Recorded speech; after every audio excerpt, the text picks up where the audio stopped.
All right, let's do it. Good morning. Welcome to the Department of Pediatrics Grand Rounds. We'll just take care of a few items before we get started. Please make note of the codes shown here for your credit for CME credit and MOC2 as well.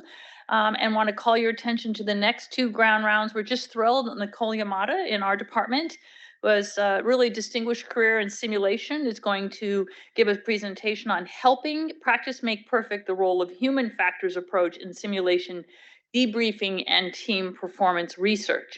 And then the following week, so pleased to have the Ben Abram Family Endowed Lectureship in Pediatric Palliative Care speaker on responding to parental requests for potentially non-beneficial treatment. This is incredibly timely, and I hope you all know that within the Department of Pediatrics, we are poised to create a new division of pediatric palliative care. We've already recruited a couple board certified palliative care physicians, and we're in the final stages of the search for the division chief. So really an exciting time in the department and in the hospital. And then the CME group has been giving us slides, and so we'll be sharing these one of these with you each week and encourage you to learn more about these. And that brings us to today's grand rounds, and it is just my pleasure to welcome Stephanie Leonard. We are so proud because Stephanie was a postdoc in the Department of Pediatrics in the Division of Neonatology, where she had an NIH Career Development Award with Susan Carmichael as her mentor, and now she's Stephanie's faculty in the Department of Obstetrics and Gynecology. So she's really engaged with the California Maternal Quality Care Collaborative, and she's also a member of the Stanford Maternal and Child Health Research Institute, where she's had funding racism and structural racism and injustice impact on child health and other seed grant funding. Stephanie applies transdisciplinary state-of-the-art methods to perinatal health research with a focus on pregnancy-related comorbidities. Some of her major areas of research are severe maternal morbidity, and she focuses in this topic and how it has contributed to major developments in our understanding of severe maternal morbidity and its disparities at the population level. Her work in developing risk prediction indices for severe maternal morbidity has been implemented across states for case mix risk adjustment and is being refined for patient level risk stratification. And then very importantly for pediatric grand rounds, her disparities in perinatal health outcomes also address not only disparities in maternal, but also infant health outcomes at birth, which are obviously very large and persistent. So welcome, Stephanie. We're delighted to have you here. Thank you so much. It's really a pleasure to be here. I appreciate the invitation and everybody for showing up today after a really full day yesterday with the MCHRI symposium. So to start out, I think we all know that maternal complications impact both the birthing person and the newborn. Indeed, for many years, maternal complications have been one of the most common causes of infant morbidity and mortality. And what I want to really touch on in this talk is how new studies about severe maternal morbidity in particular are allowing us to better understand the causes of maternal complications on the mother and newborn and to identify opportunities for prevention. I also just want to note that I'm going to be using the terms severe maternal morbidity and maternal mortality by convention, but for more precisely, this refers to people who are giving birth who may or may not be a mother. To disclose, I have no financial or familial relationships related to anything presented here. So really just quick outline about what I'm going to touch on during this talk. I'll give a brief overview of severe maternal morbidity, which I might refer to as SMM. I'm going to talk about the effects of SMM on birthing people and infants, and discuss the common causes of SMM, stillbirth and preterm birth in particular, and then finally discuss some of work I've contributed to on disparities in SMM, or very briefly touching on ongoing and future work. So I am an epidemiologist by training. This talk is going to launch into a lot of data. And before doing so, I think it's really important to start out by remembering that every single one of these statistics is a person, and these people have stories, and it's really been the stories of these people that have galvanized attention to the public health issue of maternal mortality and morbidity in the United States and have led to a lot of action over the past several years.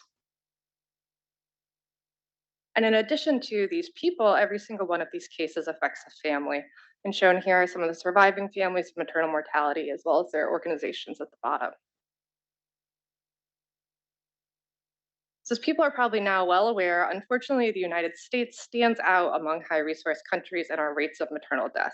And the maternal mortality rate in the US is the highest among all high resource countries. In 2018, the US started reporting a maternal mortality rate largely due to the push of attention to this issue. And you can see here it's now been released for 3 years and unfortunately has been increasing.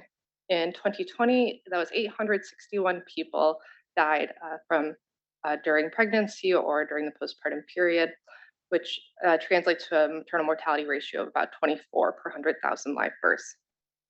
And although this is far too many people, this is a rather rare number, which has been limiting in research and quality improvement efforts. And so we often think of maternal morbidity as a continuum, which you can show here from a pyramid idea. And so because of this, there's been a lot of focus now on severe maternal morbidity, which is much more common than maternal mortality, about 100 times more common, but shares a lot of the same causes. And therefore, having research and quality improvement focused on maternal morbidity is also improving health overall and preventing maternal mortality. I would note here that this pyramid, although useful for understanding the continuum of severity, does distort the numbers. These events overall are rare, so about 1.5% of people are affected by severe maternal morbidity, and 70% of people who give birth have an uncomplicated delivery. And for those who might want to see some approximate numbers, like I mentioned, it's about 800 maternal deaths per year in the US, about 50 to 60,000 cases of severe maternal morbidity. And in total, we have almost 4 million births a year in the country. And so unfortunately, like maternal mortality, severe maternal morbidity has also been on the rise in the US over the past several years.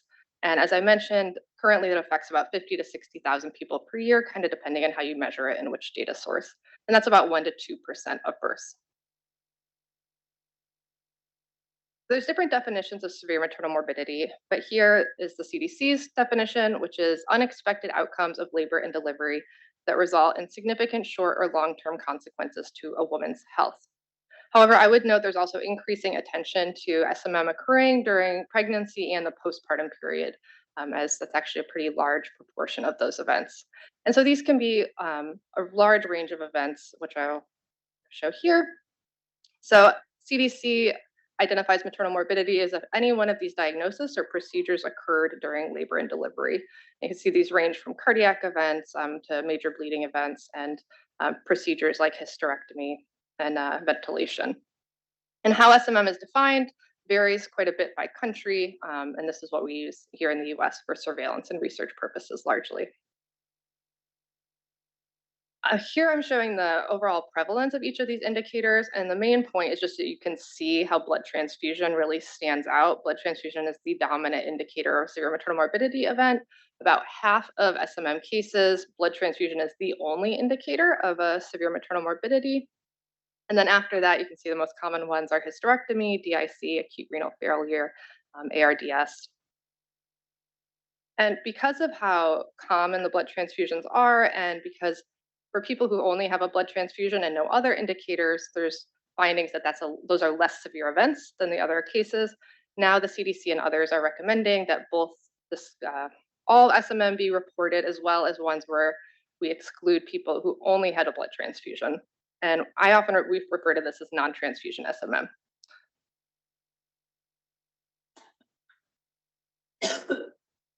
There are also, like I mentioned, there's some variations in SMM definitions. This really varies by country, study, and purpose.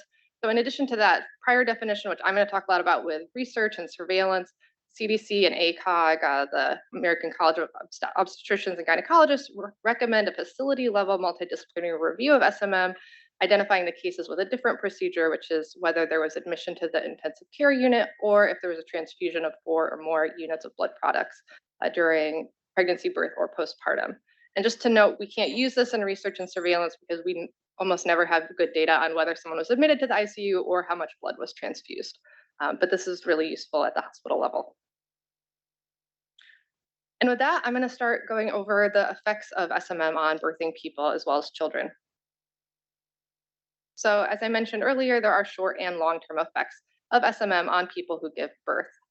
In the short term, these include increased risks of maternal mortality, prolonged birth hospitalizations, increased risks of postpartum readmissions, and postpartum psychiatric morbidities such as PTSD. In the long term, there's also increased risk of recurrence of SMM in subsequent pregnancies, as well as death and cardiovascular events beyond the postpartum period. And notably, there was a recent study out of Quebec that with 30 years of follow-up data after pregnancies, and they found a 50% higher hazard of death among people who had had an SMM in their pregnancy, showing just the long-term effects or indications of health for people over the long term who have SMM. And as I mentioned, SMM is also strongly associated with fetal and neonatal health. Here's some data out of California. And so showing that among people who have SMM at the time of birth, about 3% experience a stillbirth or a fetal death at 20 or later weeks of gestation. That's compared to about 0.5% among people who don't have SMM. 32% of people with SMM give birth preterm before 37 weeks. That's compared to 8% in people without SMM, and 10% give birth very preterm or before 32 weeks versus 1% among people without SMM. To kind of flip thinking about that, among preterm live-born infants, about 3% have a birthing parent who experienced SMM versus 0.6% among full-term infant. And of course, these preterm events have downstream effects for children's health and well-being. So to dig a little deeper, as I mentioned, SMM is strongly associated with stillbirth. This is a study using California data out of Stanford, and you can see that researchers found an association between SMM and stillbirth, and particularly looked at it across gestational age. And interestingly, there's these, you can see on the gray line, stillbirth rates, and on the bottom, the black line is live birth. There's a greater association with SMM and stillbirth actually after 29 weeks of gestation. And maternal morbidity, as I mentioned, has long been known to be a common cause of infant mortality. Here are kind of the latest data from the CDC on the causes of infant mortality. You can see there are maternal complications as similar proportions to SIDS and unintentional injuries. Maternal complications now account for 6% of infant deaths, which is the same as SIDS and injuries. SMM is also associated with increased infant hospitalization costs and length of stay. Also, some data out of a study out from Stanford using the California data found that SMM was associated with a 33% increase in the cost of the infant hospitalization, as well as an 18% increase in the duration of the infant's stay. And these effects were largest for non-transfusion SMM and among preterm births. So among the preterm births, a non-transfusion SMM was associated with a $13,629 increase in infant cost, which is substantial, and a 1.6 day increase in the length of stay for the infant. There's also been some more and more work looking at longer term outcomes in the infant associated with SMM. In a study out of New York City, they found among very preterm infants, so before 32 weeks, they found that SMM was associated with a 39% increased risk of death within the first 6 months of life, independent of socioeconomic and clinical factors and similar gestational ages at the time of birth. So this is a survival curve showing infant survival among the infants on the top who the parent did not have SMM, and on the bottom who had SMM. And so at the end of follow-up at 6 months, 92% were alive in the no SMM group versus 89% in the group who had SMM. And so clearly, this has a major impact on people who are giving birth and infants. And so a lot of the next questions are, well, what's causing these? And what can we do to prevent these tragic events from happening? So of studies that have done really in-depth reviews about severe maternal morbidity, we've learned that obstetric hemorrhage and hypertensive disorders, followed by infections, are by far the most common underlying causes of severe maternal morbidity. In reviewing opportunities for prevention, clinician-related factors have been the most common identified factors for opportunities to prevent these events. Notably, these are largely failures to identify the progression of severity of complications, which leads to delays in diagnosis and treatment. And again, that's why the CDC and ACOG are recommending these multidisciplinary reviews at the facility level, which largely have not been implemented at hospitals.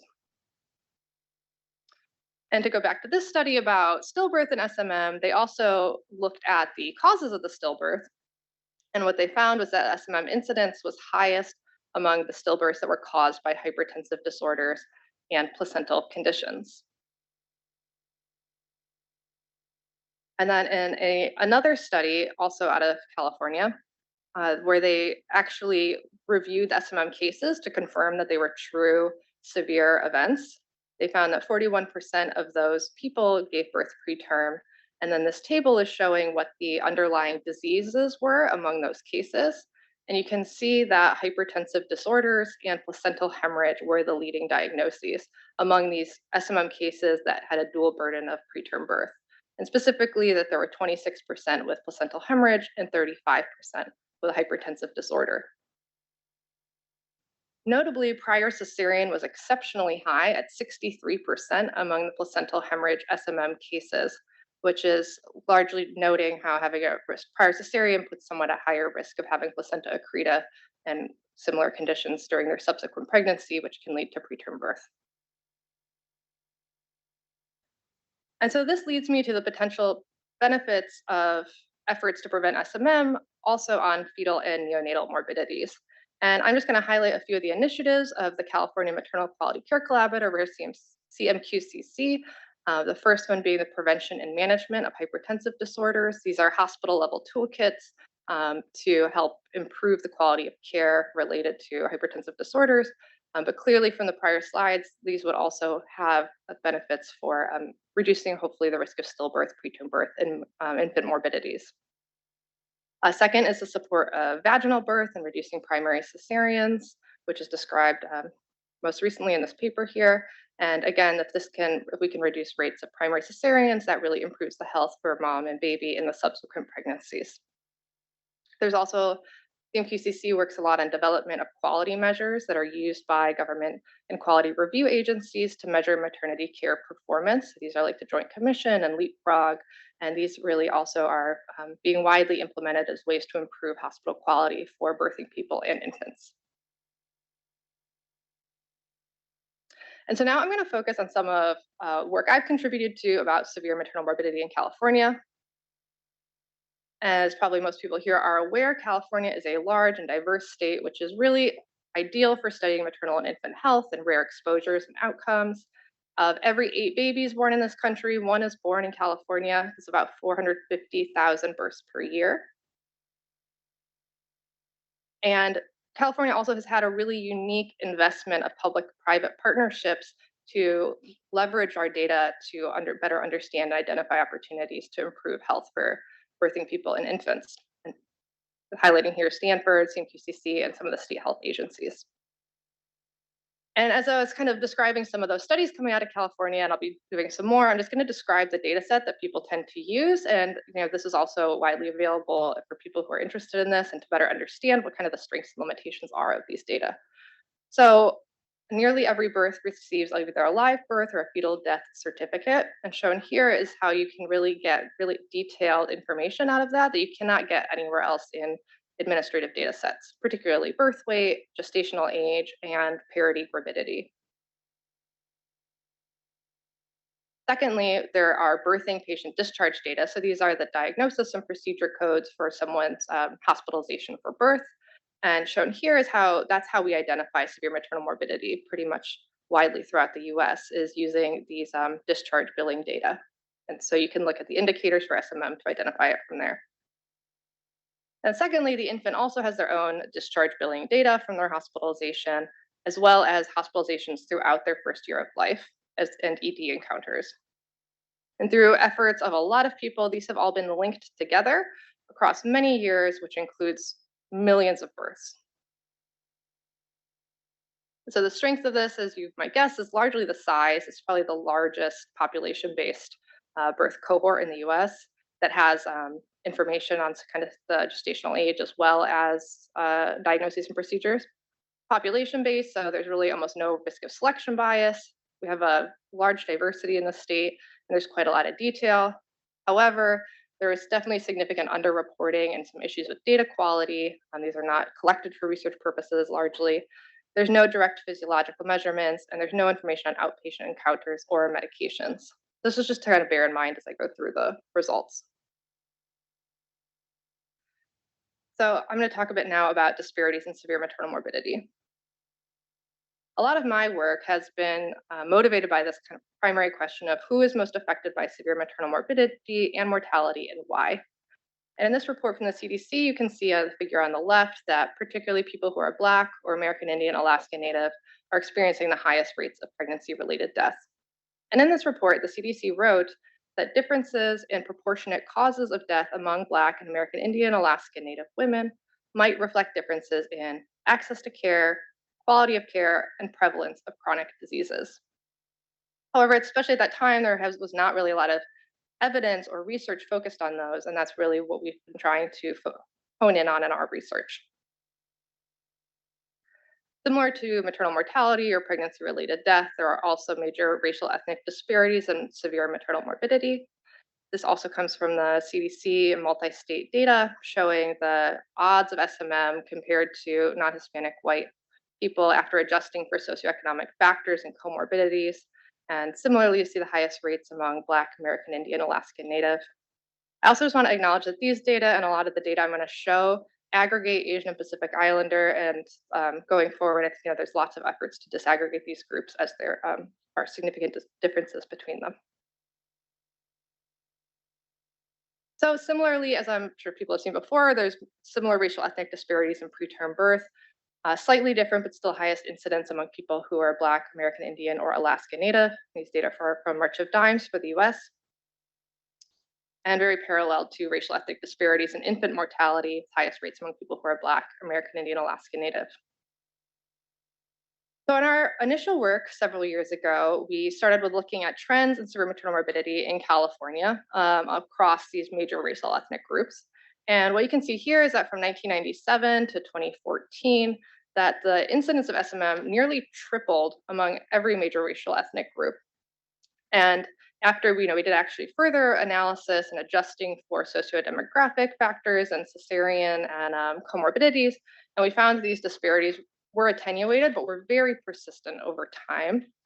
So this relative disparity has just been very steady. And actually, the absolute disparity has gotten larger. As you can see, the lines have kind of diverged over time. And then when we aggregated this data together to kind of better investigate patient-level factors related to disparities in severe maternal morbidity, highlighted just in red here, the incidence of severe maternal morbidity by racial ethnic group, which is similar to what you saw for the multi-state data. And then I just also want to draw your attention to anemia at the bottom, which at the time had not been investigated. I'd say diabetes, hypertension had gotten and obesity, a lot of attention. But anemia affects a much larger proportion of people who are Black during pregnancy and is known to put someone at risk of a higher risk of hemorrhage and then severe maternal morbidity among people who do have a hemorrhage event, which is the leading cause of SMM. So shown here is then we did a sequential adjustment for various covariates, comorbidities, cesarean birth, and anemia. And at the top are those unadjusted odds ratios compared to people who are non-Hispanic white. And basically at the bottom are after you adjust for this whole host of factors. And what you can see is that largely the disparity persists. So it is attenuated, especially among people who are Black, American Indian, Alaska Native, but it is not fully explaining these disparities and actually had almost no effect on the disparities seen for people who are Asian and Pacific Islander. And then just to focus in back on anemia, what really struck us at this time was that when you just added anemia to these models, you saw it had a really meaningful impact on the relative increased risk of SMM among people who are Black. And anemia is itself a disparity because anemia is a treatable and preventable condition. And so this has really motivated a whole line of work on that as well. So to summarize, what's a takeaway from this about the primary question of who's affected and why, that SMM is disproportionately affecting racial, ethnic, minoritized groups. This has been persistent over time, and is partially explained by individual level factors, particularly anemia for people who are Black. Further, health at the time of the birth hospitalization has a major impact on disparities in outcomes. And again, this is representing disparities in health that are pre-conception or during pregnancy.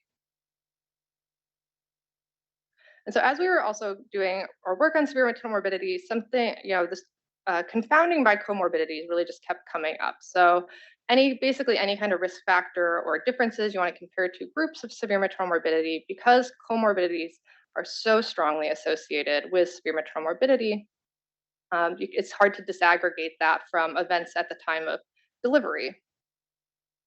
And so here, like if you want to compare a group of people with another group of people, if they have a really different case mix, one group is much higher risk pregnancies than the other group, it makes it really hard to evaluate SMM at labor and delivery, separate from that difference in their underlying health. So we looked to comorbidity scoring systems. These are widely used in health research. Predominant is the Elixhauser score. So basically people get a score for if you have hypertension and diabetes, that sums to a score. And you can use this is used widely to compare hospitals adjusted for their case mix. But the development of these scores explicitly excluded obstetric patients. And even though it's been applied largely in obstetric patients, it's really does not fit well. There was an obstetric comorbidity score that was first developed by Brian Bateman and colleagues using Medicaid claims data, and this was a significant improvement, but still had a lot of limitations. And then there also are some other comorbidity indices that just aren't applicable to administrative data in the US.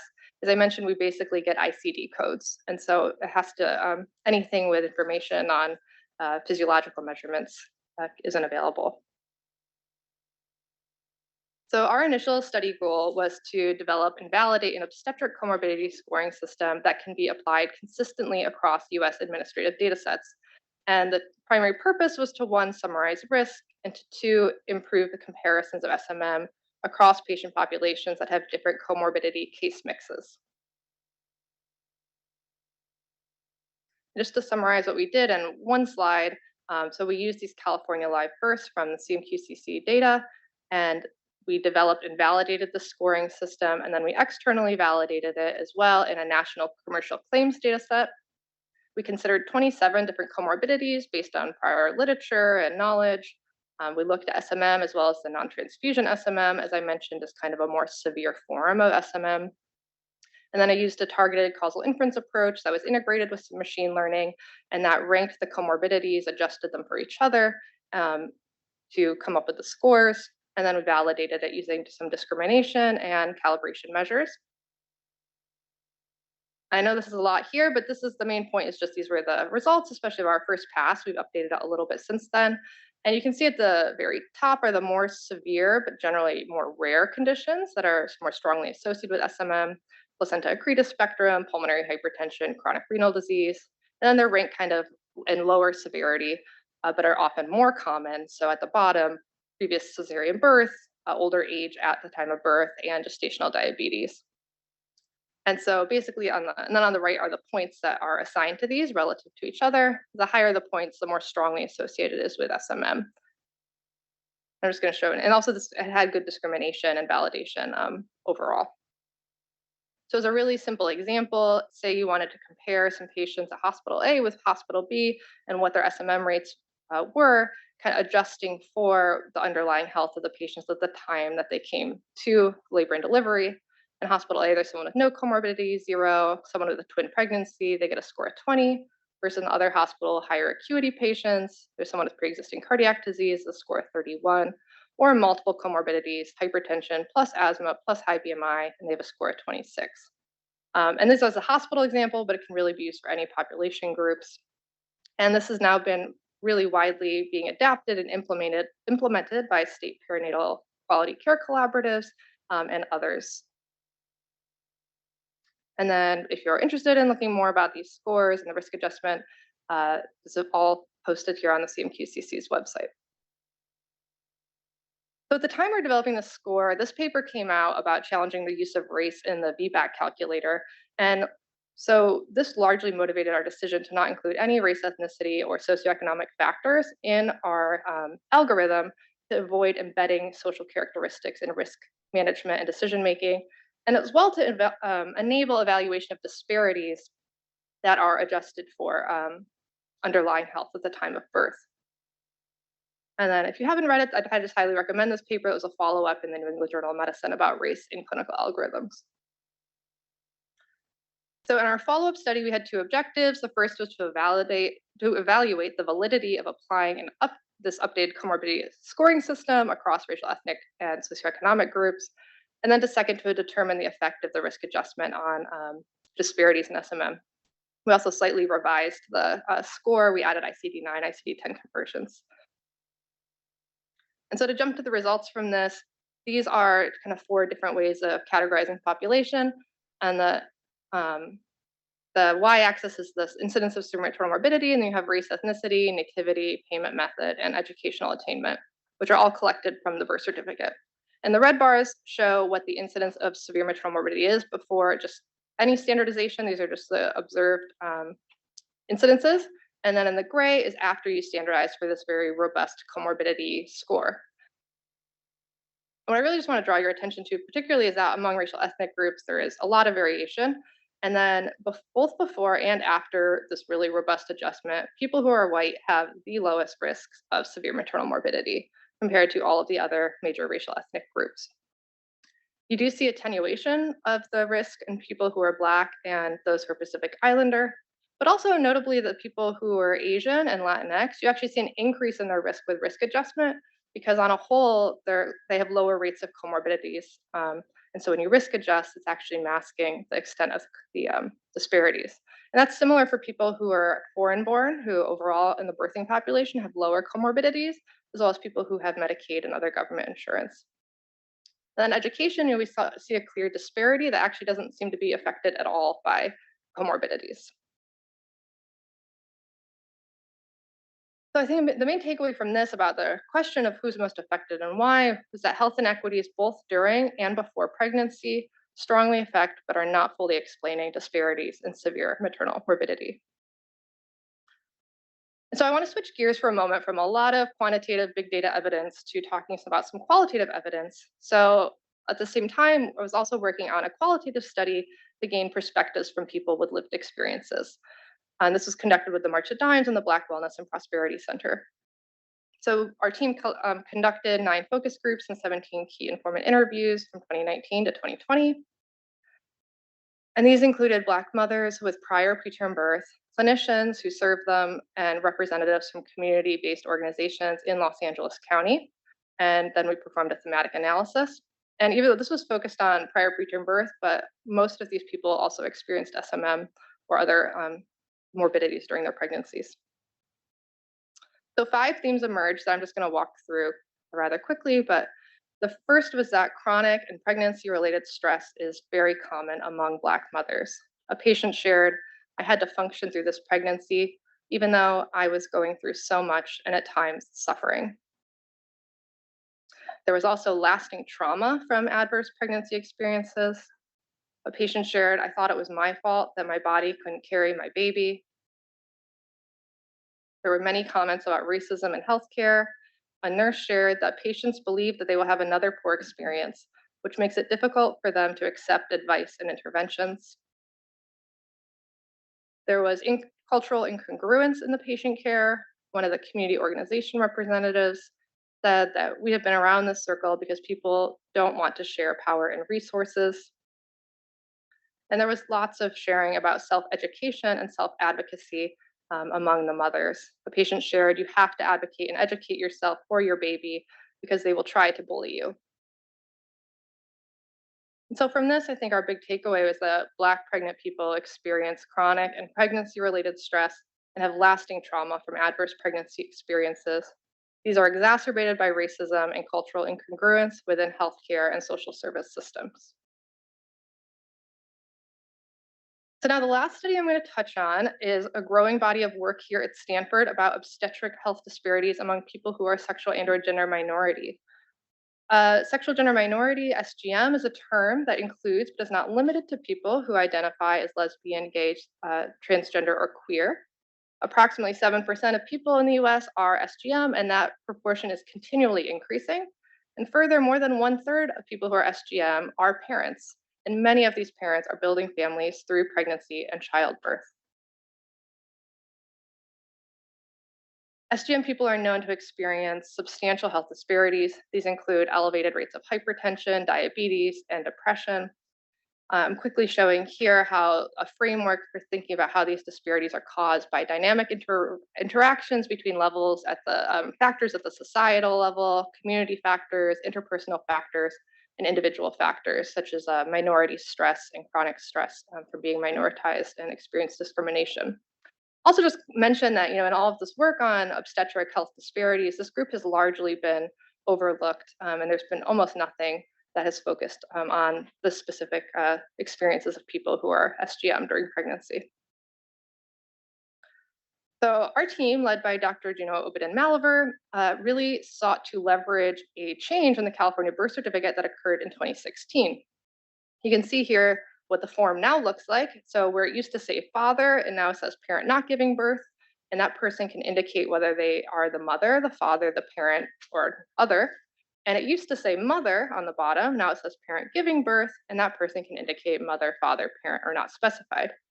What we've done is categorize people who indicated they were a mother giving birth with a mother partner, and people who had indicated they were a father giving birth, which could include people like transgender men, as likely SGM partnerships, and have used that as a way to compare those people with people in mother-father partnerships. So here we had conducted what's like the largest and most robust analysis among birth outcomes for people who are SGM, and I'm showing here the risk ratios for various obstetrical outcomes, comparing people who are birthing mothers with mother partners compared with birthing mothers with father partners. What will stand out to you at the very top is the rate of multi-fetal gestation, which was 8% compared to 1.5% among people in mother-father partnerships. And then the red lines are showing these unadjusted crude rates. The blue lines are adjusted risk ratios after adjusting for sociodemographic factors, comorbidities, and then multi-fetal gestation for many of these. And then given this focus on the talk on severe morbidity and non-transfusion severe morbidity, to show that there are really substantial disparities experienced among this group, with severe morbidity rate of 3.5% and a non-transfusion severe morbidity rate of 1.7%, which are really very high. We also looked at some neonatal outcomes, and you can see here for preterm birth, low birth weight, low APGAR score, that there are substantial disparities, and they're unadjusted. However, when we adjusted, these were not significant, and that was largely driven by the high rate of twin births among people who were mothers with mother partners. Also, just note that we did not observe any differences when we were comparing fathers giving birth with mother-father partnerships. So the takeaway from this work so far has been that birthing mothers with mother partners experience disparities of obstetrical outcomes, particularly higher risk of a postpartum hemorrhage, 9% versus 4%, and severe morbidity at 3.5% versus 1.7%. This is due in part, but not completely, to the rate of multi-fetal gestations. And so lastly, I'm just going to wrap up with talking about some works in progress. We're really interested in clinical opportunities to advance equity. We've been doing work on assessing the contribution of differences in labor and delivery practices to racial, ethnic, socioeconomic disparities. This work being presented at the SMFM conference, which will be in San Francisco in January for those who might want to come. And we've been doing a lot of work, like I mentioned, on developing patient-centered clinical interventions to prevent iron deficiency anemia at the time of delivery, particularly among Black people. And then some research efforts and development. Also, if you're interested in any of this and would like to collaborate, please reach out. We would love that. The first is creating and leveraging new data resources for maternal and infant health research. Been working on creating a multi-state linked administrative data set, so like California, but also several other states throughout the country. We're getting an OMOP CDM EHR network, which basically means de-identified standardized EHR data across hospital systems for pregnancy and infants. And then we've been working on acquiring Medicaid claims data to add to the existing commercial claims data here at Stanford. I'm also very interested in working on improving the quality of perinatal epidemiology and surveillance with big data. There are lots of issues with data quality in this work. And 3, particularly working on informing recommendations for antihypertensive therapy during pregnancy. As I mentioned before, this is one of the drivers for both severe maternal morbidity as well as infant morbidities. Lastly, I'll do a quick plug that I'm also doing OB/GYN grand rounds in a couple weeks. If you want to come, it will be a completely different talk. So it will not talk about SMM or anything related to that. I'll talk about epidemiological methods and perinatal research. And with that, thank you so much for your time. It was a pleasure to speak today.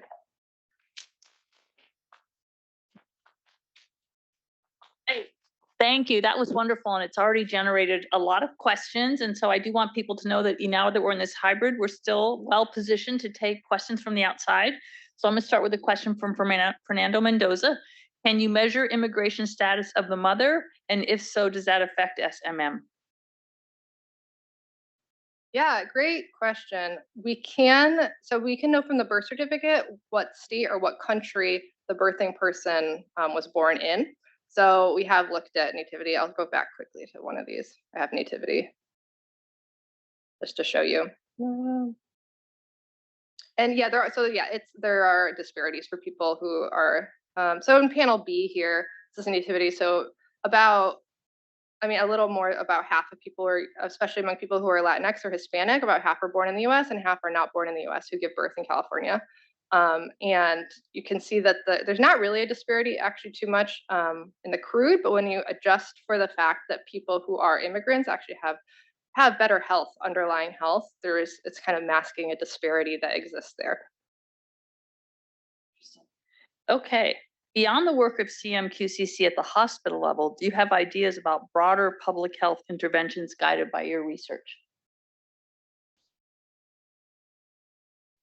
Yeah, I think a big one is, of course, policy and legislation. There's been a lot of efforts. I mentioned the families at the beginning, especially have been leading for the Momnibus bill in California, as well as some federal bills that have been enacted and pushing NIH to increase funding for all of this. I think, and there's just incredible community groups that have really been doing fantastic work throughout the country and doing our best to partner with those to implement change. Great. Okay. Have you found disparities in SMM for patients in rural areas of California? That's a very good question as well. Yes, there are higher rates of SMM among people who live in rural areas. We have not particularly focused in on that here in California. There's work out of Minnesota by Kizu Kojamaniel, who has really been a leader in this and has done this nationally. If you're interested in that, I'm happy to let you know and connect with her. But yeah, it's a big issue as well. All right. So as some people know, that yesterday at the Maternal and Child Health Research Institute fifth annual symposium, we were so fortunate the director from the NIH of the Institute, the National Institute of Minority Health and Health Disparities, was with us, and I know Stephanie got to meet with him the day before yesterday. When he presented his data yesterday, he showed maternal morbidity was higher among white women, in hospitals that predominantly serve Black patients. So there's clearly something happening at the facility level. Are you able to capture that with California data? Yeah. Yeah. I actually missed this presentation yesterday, unfortunately, but it was likely that was data out of New York City, which I will only comment. We have certainly learned that where you are. So for instance, in New York City, it's a very different hospital systems than we have here in California, which I think a big takeaway is just that everything varies also throughout the country, and we really need to understand how these different policies and institutions operate. So here in California, we have done work looking at that. That was led by Mahasa Mujahid and is in the AJOG, and we did not find that the delivery hospital had a big impact on. And our work we're doing actually now is not finding a big impact about where you deliver, but rather how you are treated in the hospital where you deliver, which is different than in New York City, where it clearly matters what hospital you go to. Yeah, that's really interesting, because one of our other speakers was a woman from I forget the exact name of the entity she was from. She was a lawyer who was a Puerto Rican woman who described in vivid detail how she was treated in a New York hospital. It was horrible. So, and I'll just make a shameless plug for MCHRI. Each of those individual presentations yesterday, including the executive director of PCORI, already mentioned the director from the NIH, as well as the chief scientific officer from the Robert Wood Johnson Foundation. All of their presentations were recorded, and we will make them available. Okay. What comparisons have been done when C-section was automatic in future births versus allowing VBAC? C-section was what? So what comparisons have been done when C-section was automatic in future births versus allowing VBAC? Whether there's a trial of labor after cesarean. Don't know. I assume so. Okay. Yeah, so I mean, there's a lot of work about trial of labor after a cesarean, and there's a lot of support from CMQCC to increase safety and availability of vaginal births after cesarean, though are of course risks, particularly of uterine rupture, and so I think that's a very important ongoing area of work. And then another question that I had, and of course people in the room we'd love to take your questions as well. I was struck when you put up the definition of SMM, the first word was unexpected. Unexpected. I'm like, well, what's expected? Is that if you have a mother with cancer or a kidney disease, or I should think all of SMM is unexpected. So I was curious about that word in there. Yeah, I thought a lot about that, especially with like placenta accreta, where a hemorrhage is actually almost expected. And so it's not really a sentinel event, but so I mean, I think that's where you kind of lose a lot of nuance when you're using these surveillance measures and public health data. But I mean, I agree with you. I also think I like to say that not only are we trying to prevent these really severe life-threatening events, but we want people to have positive, healthy experiences at birth. And that really is our driving objective too. That yeah, no one should be experiencing any of these events during pregnancy. All right, well, I'll say one other thing about MCHRI, and that some people will remember a few years ago, it was actually CHRI. And when Mary Chen made our little logo, which shows the mother, Virginia from your division said, well, at least the mother's in the logo. And I said, oh, let's change the name.